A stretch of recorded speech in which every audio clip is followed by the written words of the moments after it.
Herkese merhaba, ben İdil, mutfağıma hoş geldiniz. Bu videoda sizlerle birlikte lahmacun yapacağız. Lahmacun bence dünyanın en güzel yemeklerinden bir tanesi. Sizlerden de en çok isteğe gelen tariflerden bir tanesi. Aslında yapması çok kolay, çok az malzeme ihtiyacınız var. Evinizde hızlıca yapabileceğiniz ve sofranıza çıkartabileceğiniz bir tarif. Çıtır çıtır olması çok önemlidir lahmacunun. Ben de bugün çıtır çıtır bir lahmacun için ihtiyacınız olan tüm püf noktalarını sizlerle paylaşacağım. Hemen ilk önce malzemelere göz atalım, ondan sonra da yapmaya başlayacağız. 300 gram unum var, 200 mililitre ılık suyum var, yarım demet maydanozum var, ben onları ince ince doğradım. 2 tane biberim var, onları da ince ince doğradım. 2 tane domates, 1 tane soğanım var, onları rendeledim. 3 diş sarımsak kullanacağım. Yarım yemek kaşığı maya kullanıyorum. 1 yemek kaşığı salça kullanacağım. Ben yarısını domates, yarısını biber salçası olarak kullanıyorum. Ve de 250 gram kuzu kıymam var.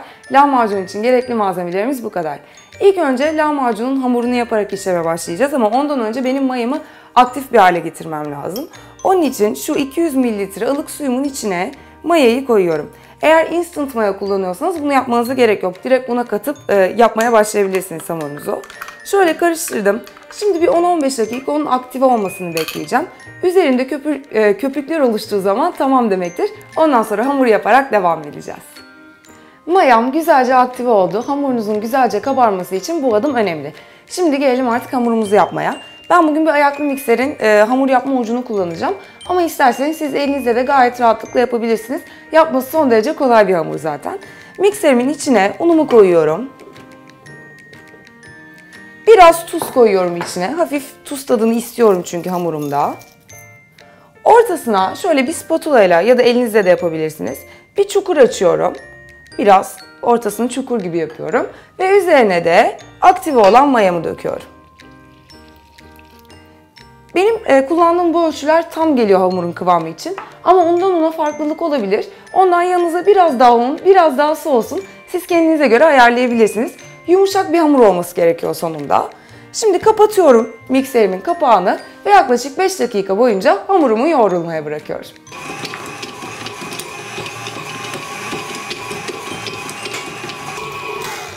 Ve lahmacun hamurum hazır.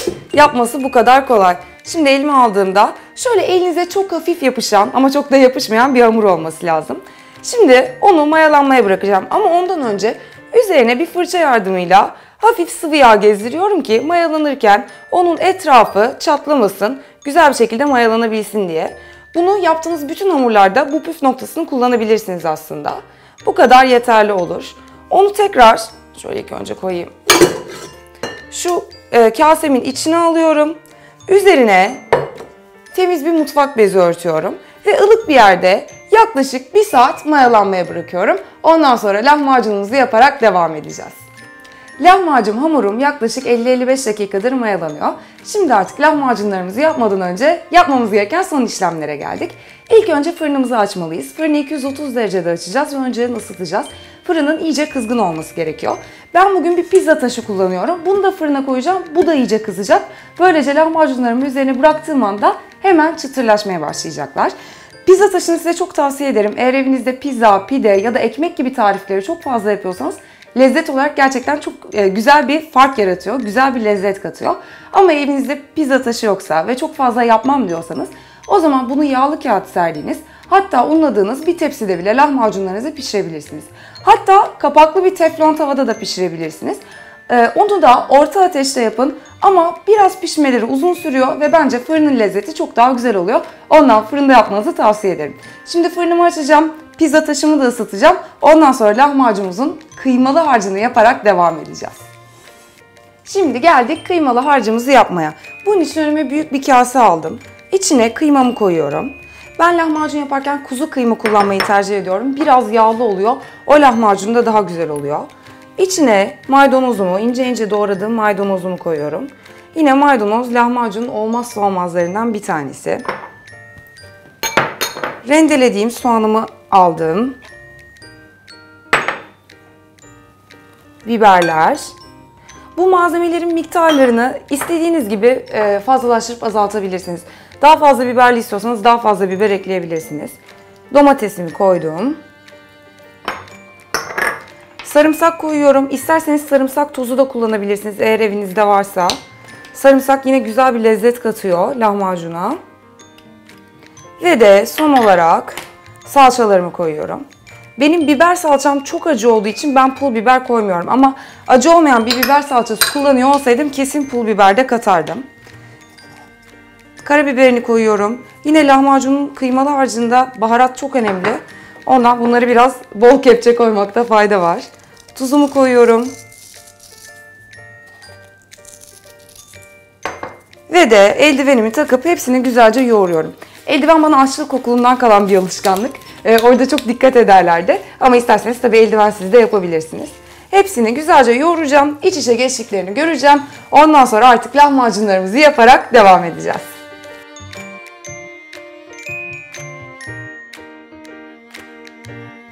Lahmacun harcım hazır. Şimdi geldik hamuru açmaya. Benim önümde yine bir tane merdanem var ve de pizza küreğim var. Pizza küreği pizza taşının üzerine lahmacunu bırakmak için kullanacağım pizza küreğini. Bunun olması önemli, aksi takdirde pizza taşının üzerine bırakırken çok zorlanacaksınız. Ya da dediğim gibi fırın tepsisiyle de yapabilirsiniz bunlar evinizde yoksa. Şimdi önümde bir tane matım var. Ben hamur açmak için bunu kullanmayı çok seviyorum. Çünkü şöyle kaç çapına geldiğimi gösteriyor. Bundan yardım alacağım ki bütün lahmacunlarımın hamurunu aynı büyüklükte, aşağı yukarı aynı büyüklükte açmam için. Hamurum da çok güzel mayalanmış. Şimdi onu elime alıyorum. Şöyle gördüğünüz gibi çok güzel bir hamur elde ettik. Siz de hamurunuzu yaparken bu kıvamı arayın. Hamurumu ilk önce 8 parçaya böleceğim. Bu hamurdan tam 8 tane lahmacun çıkıyor. Ben biraz daha ufak lahmacunlar yapıyorum. Yaklaşık 20-25 santim çapında oluyorlar. Siz isterseniz daha büyük, daha az da yapabilirsiniz. Hamurumu ilk önce ortadan ikiye bölüyorum. Yine bütün parçaların aşağı yukarı aynı büyüklükte olması için. Daha sonra tekrar ikiye böldüm. Ve de şu parçayı da tekrar ikiye bölüyorum. Şunları önümden alayım. Bir lahmacun için kullanacağım hamur miktarı bu kadar. Şurada biraz un serpmiştim. Elimi unlayıp ilk önce lahmacunumu şöyle elimle yuvarlıyorum. Ki biraz daha, şurayı da unlayacağım. Ki biraz daha rahat şekil verebilmek için. Biraz elimle üzerine bastırıyorum yine. Şimdi artık geri kalanı merdane ile yapacağım. Hamurumun üzerini tekrar unladım. Merdane ile şöyle onu istediğim büyüklükte açıyorum. Ben 20-22,5 santim, 25 santim arasında yapacağım çapını. İnce bir hamur olması çok önemli. Lahmacunun çıtır çıtır olması için ince bir hamur açmalıyız.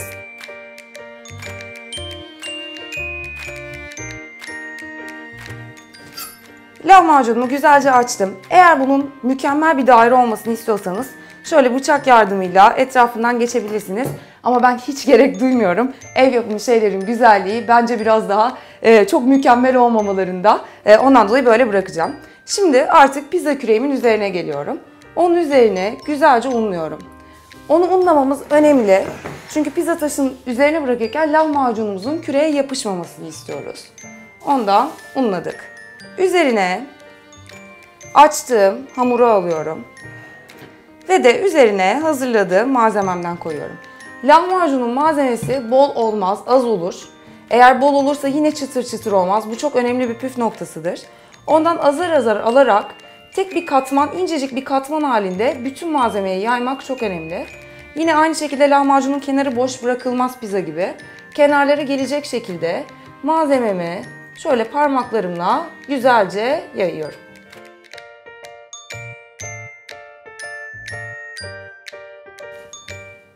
Ve ilk lahmacunum pişmeye hazır.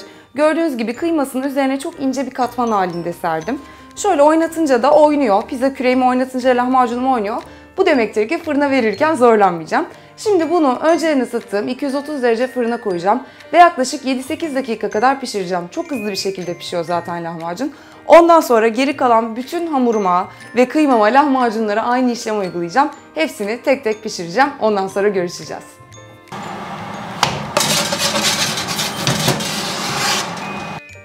Ben bütün lahmacunlarımı önceden ısıttığım fırında güzelce pişirdim. Hepsi çıtır çıtır harika gözüküyorlar. İsterseniz lahmacun için hazırladığınız hamurdan pide de yapabilirsiniz. Ben genelde öyle yapıyorum. Yarısını lahmacun yapıyorum, yarısını pide yapıyorum. Bu şekilde aynı hamurdan iki farklı çeşit yemek çıkartmış oluyorum. Eğer bu lahmacunları yerken doyarsanız, size çok fazla gelirse difrize atıp difrizde muhafaza edebilirsiniz. Daha sonra çıkarınca mikrodalgada pişirerek yiyebilirsiniz. Lezzetlerinden çok bir şey kaybetmiyorlar ama tabii ki en güzel hali şu anda. Hemen ondan dolayı tatmak istiyorum.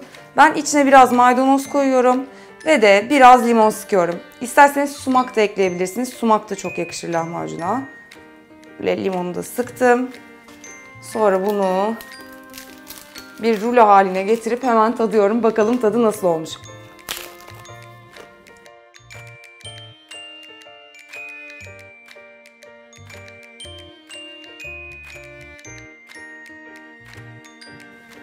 Harika.